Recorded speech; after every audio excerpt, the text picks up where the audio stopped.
Little boy, where is your mother? I can't find my mummy.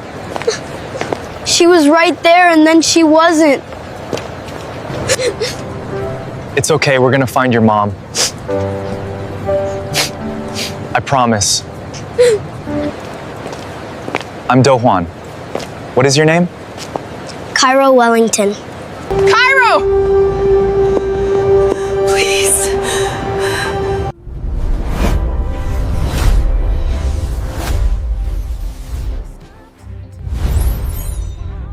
A lost little boy, a cold billionaire who never stops for anyone. But today, he stops. Seo Do-hwan has built walls around his heart for 33 years. Then a 5-year-old boy named Kairo grabs his hand in the middle of a crowded square, and nothing is ever the same again. What starts as one small act of kindness pulls a powerful man into a world of love, betrayal, and a secret buried for 2 generations. A single mother who lost everything once will not let it happen again. A company ready to destroy her community. A boy who only wants his hero to come back. Can love survive money, family, and broken promises? Watch The Boy Who Led Him Home till the very end. You will not see the twist coming. Don't forget to like this video, subscribe for more emotional stories, and comment who you're rooting for. Let's go.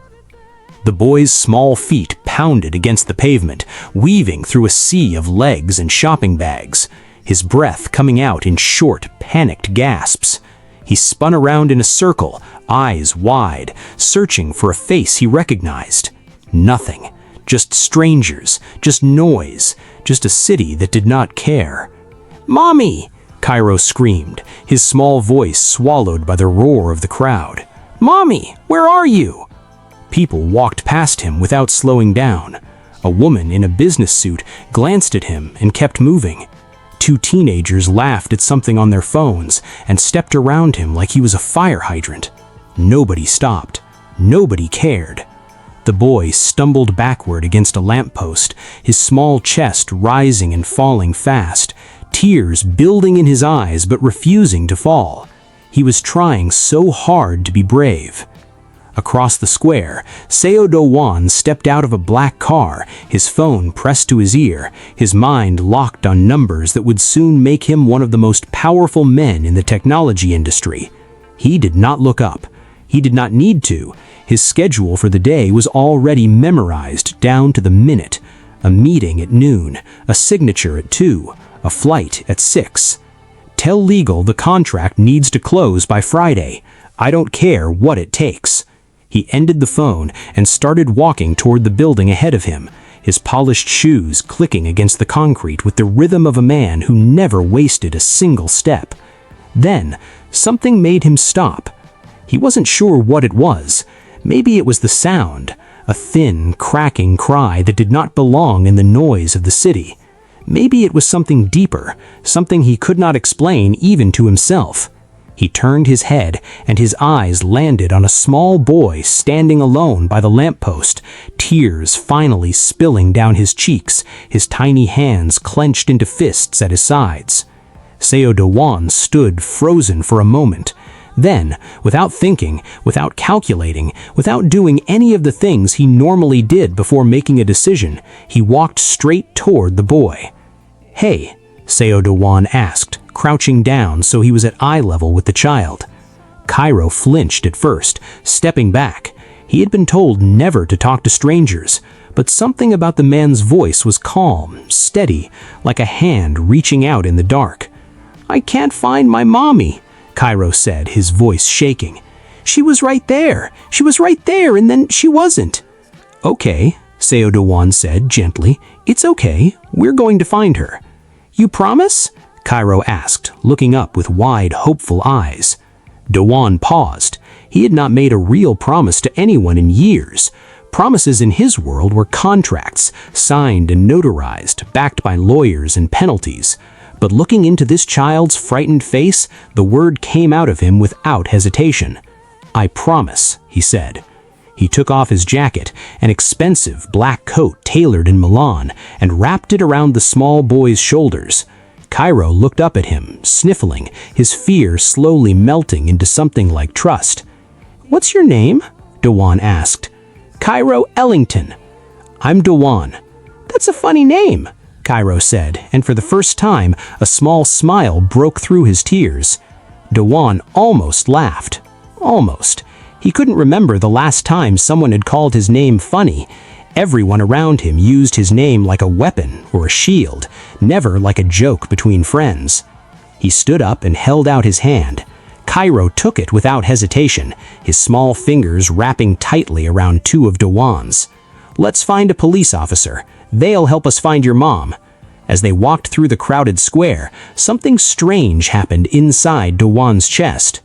He felt the boy's hand gripping his, small and warm and trusting, and it did something to him that no business deal ever could. He felt needed, not for his money, not for his name, just needed, simply and purely by a frightened 5-year-old boy who believed a stranger's promise. They found a police officer near the fountain, and within minutes a small crowd had gathered. Do-hwan stayed close to Kairo the entire time, refusing to let go of his hand even as officers asked questions and radioed in a description. "Is your mommy's name Vivian?" the officer asked, looking at a missing person alert that had just come through. Kairo nodded fast. "Yes, Vivian Ellington. That's my mommy." "She's on her way," the officer said. "She's close." Do-hwan felt something tighten in his chest, something he did not understand. Relief, maybe, or disappointment that this strange, unexpected moment was about to end. Then he saw her. A woman ran through the crowd, her dark coat flying behind her, her eyes scanning desperately until they landed on her son. "Kairo!" "Mommy!" Kairo shouted, breaking free from Do-hwan's hand and sprinting toward her. Vivian dropped to her knees and pulled her son into her arms, holding him so tightly it looked like she would never let go. Tears streamed down her face as she pressed kisses into his hair, whispering his name over and over like a prayer. "I was so scared," she said, her voice breaking. "I was so scared, baby. Don't ever let go of my hand again. Do you hear me? Never again." "I'm sorry, Mommy. I saw a dog and I followed it, and then I couldn't find you." Vivian closed her eyes and held him tighter, her whole body trembling with relief. When she finally looked up, her eyes found Do-hwan standing a few feet away, watching the reunion with an expression he could not quite hide. Something soft, something unguarded. "Thank you," she said, standing up while still holding Kairo close to her side. "Thank you so much. I don't know what I would have done." "He's a brave kid. He was trying hard not to cry." Vivian let out a small, watery laugh. "That sounds like him." "This is Mr. Do," Kairo said proudly, tugging on his mother's hand. "He promised to help me find you, and he did." Vivian studied Do-hwan for a moment, taking in his expensive suit, his sharp features, the way he carried himself like someone used to being obeyed. She had grown up not to trust men like this, men whose money made them believe the world owed them whatever they wanted. "I should give you something," she said carefully, "for your trouble. Please let me—" "No," Do-hwan said quickly. "I don't want anything." "At least let me get your coat cleaned," she gestured to the jacket still wrapped around Kairo's shoulders. "Keep it," Do-hwan said. "It looks better on him anyway." Vivian blinked, caught off guard by the small, unexpected warmth in his voice. "I really am grateful," she said, "but I think it's best if we go now. Thank you again." She took Kairo's hand and began to walk away. Kairo twisted around, waving wildly with his free hand. "Bye, Mr. Do. Thank you for finding me." Do-hwan lifted his hand and waved back, watching as the boy and his mother disappeared into the crowd. He stood there for a long moment, his phone buzzing in his pocket with messages he had no urge to read. For the first time in years, Seo Do-hwan felt something other than the cold calculation that ran his life. He felt warm. He felt human. And he had no idea what to do with that feeling. 3 days later, a small knock interrupted a meeting that was supposed to decide the future of a billion-dollar acquisition. Do-hwan's assistant opened the door looking confused. "Sir, there's a child here asking for you. He says his name is Kairo." Do-hwan stood up so fast his chair nearly tipped over. Kairo stood in the lobby, holding a piece of paper folded in half, his mother standing a few steps behind, looking embarrassed. "I'm so sorry," Vivian said as Do-hwan approached. "He insisted on coming. I told him he was busy, but he wouldn't listen." "It's fine," Do-hwan said, and he meant it more than he expected to. Kairo held up the paper proudly. "I made you a thank you drawing." Do-hwan crouched down and unfolded it. It was a crayon drawing of two stick figures holding hands in front of a tall building, with a sun in the corner and messy letters that spelled, "Thank you, Mr. Do." Something tightened in his throat. He had received expensive gifts, watches, art, things worth more money than most people made in a year. None of them had ever made him feel the way this crumpled piece of paper did. "I love it," Do-hwan said quietly. "I'm going to keep it on my desk." Kairo beamed, his whole face lighting up with pride. Vivian watched the exchange with a complicated expression, somewhere between gratitude and caution. She had built a careful, peaceful life for herself and her son, away from people who used kindness as a way to get close, away from men whose charm hid something colder underneath. She did not know yet what kind of man Seo Do-hwan was, but she could see, clearly, that her son already adored him. "We should go," she said gently, placing a hand on Kairo's shoulder. "Can we see him again?" Kairo asked, looking up at his mother with pleading eyes. Vivian hesitated. "We'll see." That hesitation became the beginning of something neither of them expected. Over the following weeks, small visits turned into a pattern neither Vivian nor Do-hwan planned. Kairo invited him to a community festival, and Do-hwan, against every instinct in his disciplined schedule, said yes. He stood awkwardly at first, watching Kairo run around with other children, unsure of how to exist in a space that had nothing to do with business or strategy. "You don't have to stand so stiff," Vivian said, walking up beside him with 2 cups of lemonade. She handed him one. "Nobody's going to ask you to sign anything here." Do-hwan almost smiled. "Old habits." "What's it like," she asked, "being you, I mean, running a company that big?" "Lonely," he admitted, the words slipping out before he could stop it. Vivian glanced at him, surprised by the honesty. "That's not what I expected you to say." "It's not what I expected to say either," he replied. They stood in silence for a moment, watching Kairo chase a group of kids around a small playground, his laughter ringing out clear and bright. "He talks about you all the time," Vivian said. "Mr. Do this, Mr. Do that. I haven't seen him attached to someone like this in a long time." "And you?" Do-hwan asked carefully. "Are you worried?" Vivian considered the question seriously. "A little," she admitted. "I'm a single mother. I've learned to protect my son from people who come and go. I don't want him getting hurt." "I would never hurt him." And there was something fierce and certain in his voice that made Vivian believe him. Weeks passed, and Do-hwan found himself doing things he never imagined. He sat through an entire animated movie at a small theater, sticky with spilled popcorn, Kairo's head resting against his arm halfway through. He stood in line for ice cream on a Saturday afternoon, letting Kairo pick the flavor, laughing when the boy ended up with more sprinkles on his shirt than in his bowl. He attended a school performance where Kairo played a tree with exactly one line and clapped louder than anyone else in the audience. Each moment chipped away at the wall Do-hwan had spent years building around himself. "You're good with him," Vivian said one evening as they sat on a park bench watching Kairo play with other children nearby. "Most people who meet him for the first time don't know what to do with all that energy." "He makes it easy," he said. "He doesn't want anything from me except attention. Nobody's ever wanted just that before." Vivian turned to look at him, something gentle and curious in her expression. "What do people usually want from you?" "Money, influence, a favor they can call in later," he said. "Sometimes I forget what it feels like when someone just likes me for nothing." "I like you," Vivian said quietly. then seemed to catch herself, glancing away. "I mean, as a friend, you've been good to him. To us." Do-hwan felt his heart beat a little bit faster, though he kept his expression calm. "I like you too, as a friend." Neither of them quite believed the word they had chosen. One Sunday morning, Do-hwan showed up at Vivian's door holding a small paper bag, looking strangely nervous for a man who negotiated billion-dollar deals without blinking. "What's this?" Vivian asked, opening the door. "Kairo said he wanted to learn how to draw skyscrapers properly. I asked an architect on my team for recommendations." Vivian stared at him, then started laughing, a real laugh that came from somewhere deep and unguarded. "You asked an architect for kids' drawing supplies?" "He's very serious about his buildings," Do-hwan said, trying to keep a straight face.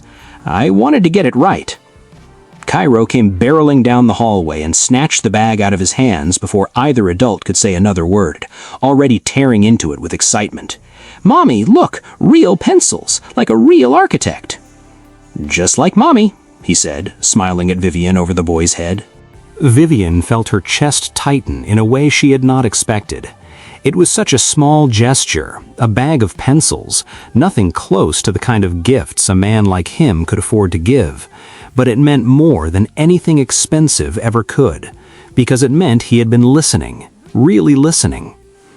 "You didn't have to do that," she said quietly, once Kairo had run off to start drawing at the kitchen table. "I wanted to," Do-hwan said. "I keep thinking about something you told me, about your grandmother and the parking garage. I think that's part of why Kairo loves buildings so much. It's in his blood." Vivian's breath caught. "I never told you that connected to him." "You didn't have to," Do-hwan said softly. "I was paying attention." She looked at him for a long moment, something shifting behind her eyes, walls she had built over years of protecting herself and her son, slowly beginning to crack. "Stay for dinner," she said. "Kairo would want you to." "And you?" Do-hwan asked. "Do you want me to stay?" Vivian hesitated only a second before answering. "Yes," she admitted, "I do." That night became one of many. Slowly, without either of them announcing it, Do-hwan became a fixture in their small apartment, helping Kairo with homework at the kitchen table, fixing a leaky faucet Vivian had been putting off for months, sitting on the fire escape with her after Kairo had fallen asleep, talking about everything and nothing until the sky turned from orange to black. Their friendship deepened in quiet, ordinary ways. Do-hwan learned about Vivian's work preserving historic buildings and neighborhoods that developers wanted to tear down and replace with glass towers. He learned about the long nights she spent fighting for communities that had nowhere else to turn, raising Kairo alone while building a career that mattered to her. "Why does it matter so much to you?" Do-hwan asked one evening, sitting across from her at a small kitchen table while Kairo slept in the next room. "Because history matters," Vivian said. "Because these buildings hold stories. My grandmother grew up in a neighborhood that got torn down for a parking garage. She never stopped talking about it. What was lost? What could have been saved? I don't want that to keep happening to families who don't have a voice." Do-hwan watched her as she spoke, the passion in her eyes, the steel beneath her gentleness. He had met powerful executives, world leaders, billionaires who controlled entire industries. None of them had ever moved him the way this woman did, sitting across a small table in a modest kitchen, fighting for people who could never repay her. "You're remarkable," he said quietly. Vivian looked up, startled by the rawness in his voice. For a moment, neither of them said anything. The air between them grew heavy with something unspoken, something neither was ready to name. "Do-hwan," she said softly. "Yeah?" "Nothing," she said, looking away. "It's getting late." He stood to leave, but at the door he turned back. "Vivian." "Yes?" "I'm glad Kairo got lost that day," he said. "I know that sounds terrible, but I'm glad." Vivian's breath caught. "Me too," she whispered. He left without saying anything more, but the walk back to his car felt different than any walk he had taken in years. Something inside him had shifted, quietly and completely.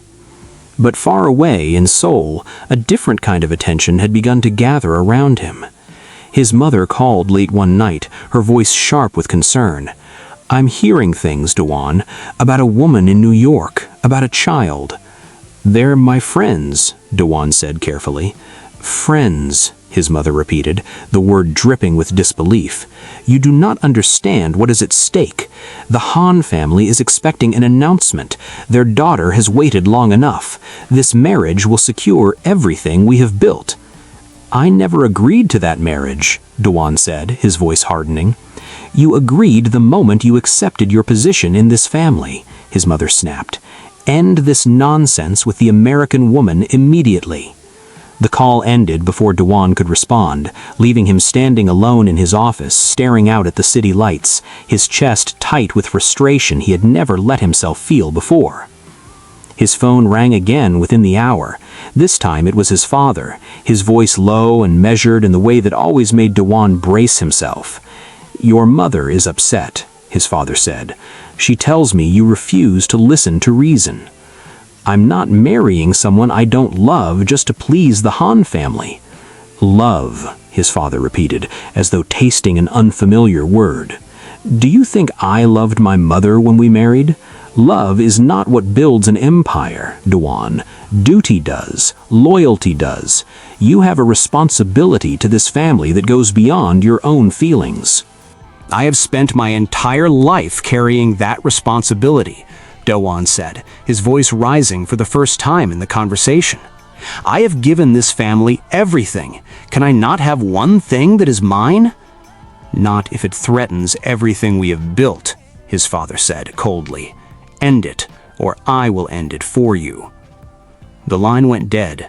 Do-hwan stood in the silence of his office for a long time, the weight of generations pressing down on his shoulders, the threat in his father's words settling like ice in his stomach. He thought of Vivian's laugh. He thought of Kairo's small hand in his. He thought of everything he had built his life around, and for the first time none of it felt like enough reason to walk away from what he had found. But the storm was only beginning. A week later, Vivian sat at her desk reviewing documents for a new development project her organization was tracking, one of dozens that came across her desk every month. She froze when she saw the name on the file, Seo Do-hwan's company. The project targeted the very neighborhood she had spent 3 years fighting to protect, the one with the community garden, the elderly residents who had lived there for decades, the small businesses that gave the streets their soul. Her hands trembled as she read further. The plans called for full demolition. Hundreds of families would be displaced. She felt something break inside her chest. Betrayal, sharp and sudden, twisting into the warmth she had let herself feel for the first time in years. That evening, when Do-hwan arrived for what was supposed to be a quiet dinner, Vivian was waiting at the door with the file in her hands. "Explain this," she said, her voice trembling with barely contained anger. Do-hwan's face went pale as he scanned the documents. "Vivian, I didn't know about this." "How could you not know?" she demanded. "It's your company. Your name is on the letterhead." "I have thousands of employees making decisions across hundreds of projects. I swear to you, I had no idea this was happening." "You expect me to believe that?" Her voice cracked. "Do you know what this neighborhood means to people? Do you know how many families will lose their homes?" "I'll fix it," Do-hwan said desperately. "Vivian, please, give me a chance to fix it." I trusted you," she said, tears spilling down her cheeks. "I let my son fall in love with you. I let myself—" She stopped herself, pressing her hand over her mouth. "Vivian, please, leave. Don't come back until you have answers. Real ones." Do-hwan stood frozen on her doorstep as the door closed in front of him, the sound echoing through him like a verdict. The days that followed were the hardest of Do-hwan's life. Kairo called him repeatedly, his small voice confused and hurt. "Mr. Do, why didn't you come to my soccer game? You said you would." "I'm sorry, buddy. Something happened. I'm working on fixing it." "Did I do something wrong?" Kairo asked, and that question shattered something inside Do-hwan's chest. "No," Do-hwan said firmly. "You didn't do anything wrong. I promise you that." There was a long silence on the line. Then Kairo's small voice came back, quieter this time. "You said promises were real to you. You said that's why I could trust you." "They are real," Do-hwan said, his voice cracking. "This one is too. I'm coming back. I just need a little time." "Mommy's been crying," Kairo whispered, like he was sharing a secret he wasn't supposed to tell. "I think I can hear her, through the wall." Do-hwan closed his eyes, gripping the phone so tightly his knuckles turned white. Of everything he had lost in his life, every deal that had fallen through, every cold calculation that had gone wrong, nothing had ever hurt like the sound of a 5-year-old trying to understand why the adults around them were breaking. "I'm going to fix this," Do-hwan said. "I promise you, Kairo, I'm going to fix it." But promises felt fragile now, and Do-hwan knew he needed more than words. He needed answers. He spent the following weeks tearing through his own company's records, demanding meetings, pulling documents that had been buried under layers of approval. What he found made his blood run cold. A group of executives had hidden the true social impact of the redevelopment project, falsifying community impact reports to push the deal through quickly and quietly, all to protect a deal worth hundreds of millions of dollars. Then, while digging through old company archives searching for any precedent that could help him stop the project, Do-hwan found something that stopped him cold. A folder, decades old, containing letters between his grandfather and a man named Charles Ellington. The letters detailed a partnership between the two men, an effort to preserve immigrant neighborhoods in New York, a partnership that had collapsed under the weight of corporate corruption from within his own family's company. Charles Ellington, Vivian's grandfather. The connection took his breath away. Two families, bound by history neither of them had known, torn apart once by greed, now standing at the edge of being torn apart again. He called Vivian immediately, his hand shaking as he spoke. "I need to show you something. Please, it's important." She agreed, reluctantly, to meet him. He laid the letters in front of her, watching her expression shift from confusion to disbelief to something raw and emotional as she read her own grandfather's handwriting for the first time. "My grandfather worked with your grandfather," she whispered, tears welling in her eyes. "He never told me this story ended this way." "There's more," Do-hwan said quietly, sliding another page toward her. "Read the last letter." Vivian's hands trembled as she read it, her grandfather's careful handwriting describing a betrayal by company executives who had quietly sold the neighborhood out from under both men, lining their own pockets while letting the partnership take the blame. The final line was simple, written in a hand that looked tired and defeated. "Some things are worth fighting for, even when you know you might lose. I hope my children remember that, even if I cannot finish the fight myself." Vivian pressed the letter to her chest, tears falling freely now. "He never stopped believing in this neighborhood, even after everything fell apart." "Neither will I," Do-hwan said. "I think it's why I feel connected to you," he added quietly, "like something unfinished is trying to finish itself." Vivian looked up at him, the anger in her eyes softening to something more complicated, grief and hope tangled together. "This doesn't erase what your company is trying to do now." "I know, which is why I'm going to stop it, whatever it takes." "And if it costs you everything? Your position, your family, all of it?" "Then it costs me everything," Do-hwan said, meeting her eyes without flinching. "Some things are worth more than what I stand to lose." Vivian stared at him for a long moment, the words from her grandfather's letter echoing in her mind. "Some things are worth fighting for, even when you know you might lose." "Then fight," she said softly, "and I'll be watching." If you're loving this story so far, make sure to hit that like button and subscribe, because the real fight is just about to begin, and you do not want to miss what happens next.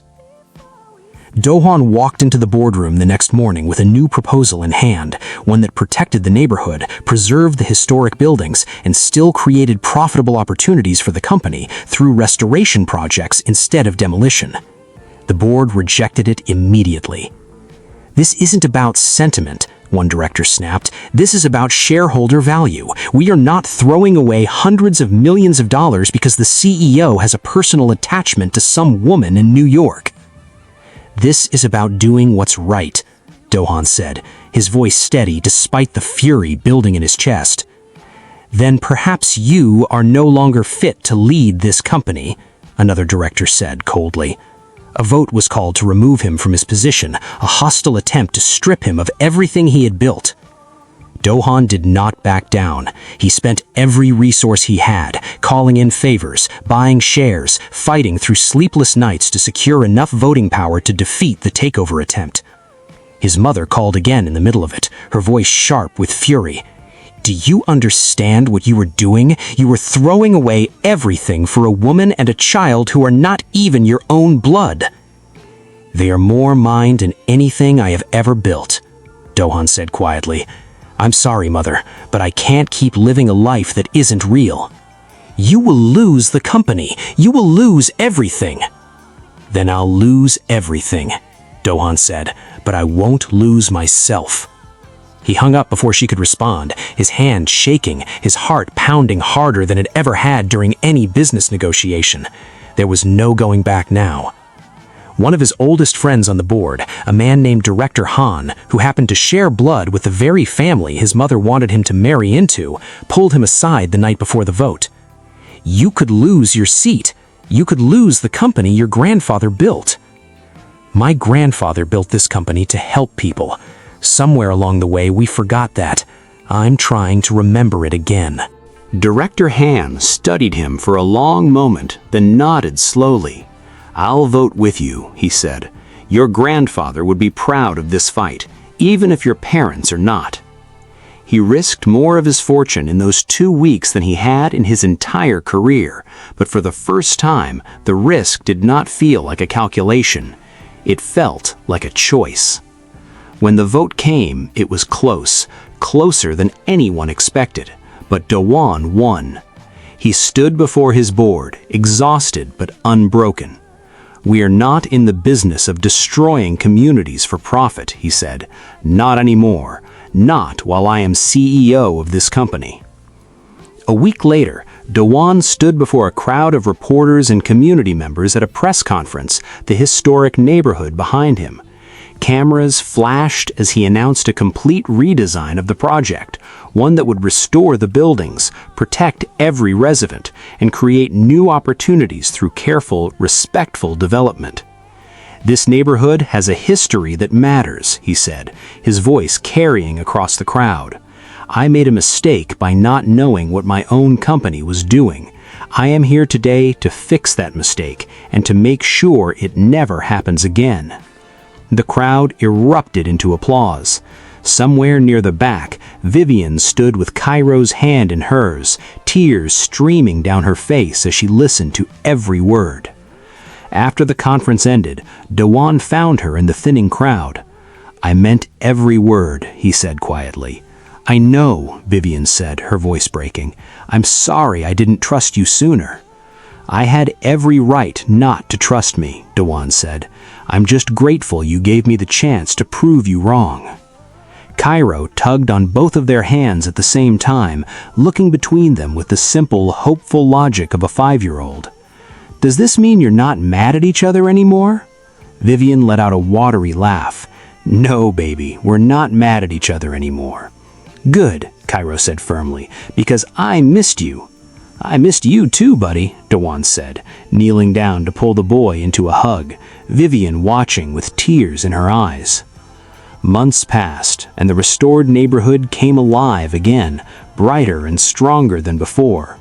On a warm afternoon, the community gathered for a festival celebrating the project's completion, music filling the streets, food stalls lining the sidewalks, children laughing as they ran between the historic buildings that had been saved. An elderly woman who lived in the neighborhood for 40 years stopped Do-hwan near one of the restored brownstones, her eyes glassy with tears. "I want to thank you," she said, taking his hand in both of hers. "I thought we were going to lose everything. I thought nobody cared what happened to people like us. I'm sorry it took me so long to understand, but I do care. I always will." "Your grandfather would be proud," the woman said.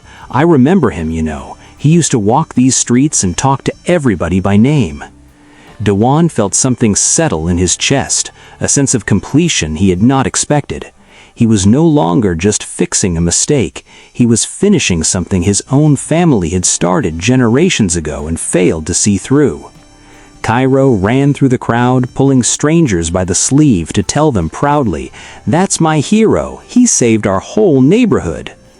Do-hwan watched the boy with a warmth that had become permanent in his chest, a feeling he had once thought he was incapable of. He thought back to the cold, calculated man who had stepped out of a black car months ago, phone pressed to his ear, mind locked on numbers. That man felt like a stranger now, someone he barely recognized in the mirror anymore. He did not miss him. Vivian walked up beside him, slipping her hand into his. "Thank you," she said softly. "Thank you," he replied. "Thank you for giving me a reason to become someone worth thanking." That evening, as the sun began to set over the very square where Kairo had once been lost, Do-hwan led Vivian back to the exact spot by the lamppost where their story had begun. Kairo stood nearby, grinning, clearly aware of something the adults thought he didn't know. Do-hwan got down on one knee. Vivian's hands flew to her mouth, tears spilling instantly down her cheeks. "Vivian Ellington," Do-hwan said, his voice steady despite the pounding of his heart. "I came to this city for a business deal. I never expected to find the most important thing in my life standing alone in this square. You and Kairo changed everything I thought I wanted. I don't want a life of empty meetings and empty promises. I want a life with you. Will you marry me?" Vivian nodded before she could find her voice, dropping to her knees to pull him into a hug as the crowd around them erupted into cheers and applause. Kairo jumped up and down, shouting, "She said yes! She said yes!" Do-hwan slid the ring onto Vivian's trembling hand, then pulled both her and Kairo into his arms, holding them tightly as the music and laughter of the festival swirled around them. He had walked into that square months ago as a man who measured his life in numbers and deals, convinced that nothing mattered beyond the next acquisition. He left it as a husband and a father, holding the only contract that ever truly mattered, a promise made not in ink, but in love. Later that night, after the festival lights had dimmed and Kairo had finally fallen asleep on Do-hwan's shoulder, Vivian sat beside them on the park bench, staring at the ring on her finger as if she still could not quite believe it was real. "Do you ever think about how different things would be," she asked softly, "if Kairo hadn't followed that dog?" Do-hwan looked down at the sleeping boy, then at Vivian, his heart full in a way he had never known was possible. "I think about it every day," he said. "I used to believe everything in my life happened because I planned it. Now I think the most important thing that ever happened to me was something I never could have planned at all.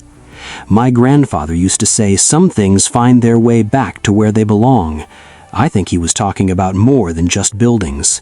He was talking about us," Do-hwan said quietly. Vivian rested her head against his shoulder, the three of them sitting together under the soft glow of the streetlights in the very square where it had all begun. The little boy who had once been lost had led two lonely hearts all the way home. If this story moved you, please hit like, leave a comment telling us your favorite moment, and subscribe for more emotional stories like this one. We have so much more coming and you do not want to miss it. See you in the next story.